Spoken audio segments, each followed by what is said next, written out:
আসসালামাইকুম। আমি শান্তাস কিচেন থেকে আপনাদের স্বাগতম। আমি আজকে একটি মজার রেসিপি দেখাবো। এটাকে বলে তিলের বড়া। আমি এখন একটা বোল নিয়েছি, খালি বোল নিয়েছি। এটার মধ্যে আমি পরিমাণ মতো তিল ঢেলে দিব। নর্মাল ঠান্ডা পানি দিয়ে ভিজিয়ে রাখবো ফুলার জন্য। 10 মিনিট রেস্টে রেখে দিব। এখন আমি ভিজানো তিলগুলো চালনের মধ্যে দিয়ে পরিষ্কার করে নেব। এভাবে বসে পরিষ্কার করব। আমি তিলগুলো ধুয়ে পরিষ্কার করে নিলাম। এখন আমি এর সাথে কাঁচামরিচ দিয়ে দিব, জিরা বাটা দিয়ে দিলাম, পরিমাণ মতো লবণ, 1-4 চামচ দিয়ে সজের গুঁড়া, হলুদের গুঁড়া, মরিচের গুঁড়া সবগুলো আমি একসাথে দিয়ে দিলাম। তারপরে পেঁয়াজ দিয়ে দিচ্ছি।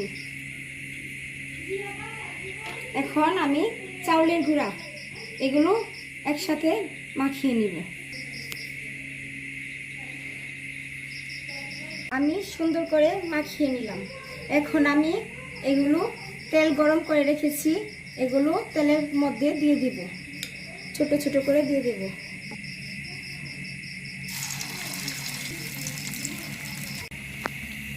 এগুলো একদম মাঝারি আঁচে ভাজতে হবে।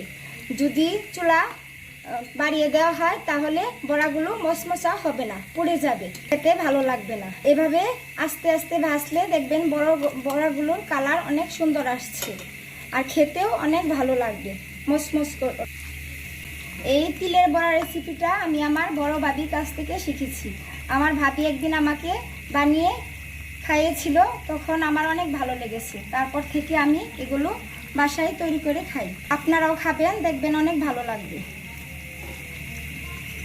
এগুলো প্রায় অনেকটা হয়ে আসছে, আর একটু পরে আমি এগুলো যখন মচমচে হয়ে যাব আমি নামিয়ে নিব। দেখেন আমার তিলের বড়াগুলো কত সুন্দর মচমচে হয়েছে। আপনাদের যদি ভালো লাগে তাহলে আপনারা বাসায় এভাবে তৈরি করে খাবেন। আর যদি আমার রেসিপিটা আপনাদের ভালো লেগে থাকে তাহলে আমার ভিডিওতে একটা লাইক, কমেন্ট, শেয়ার করে দিবেন।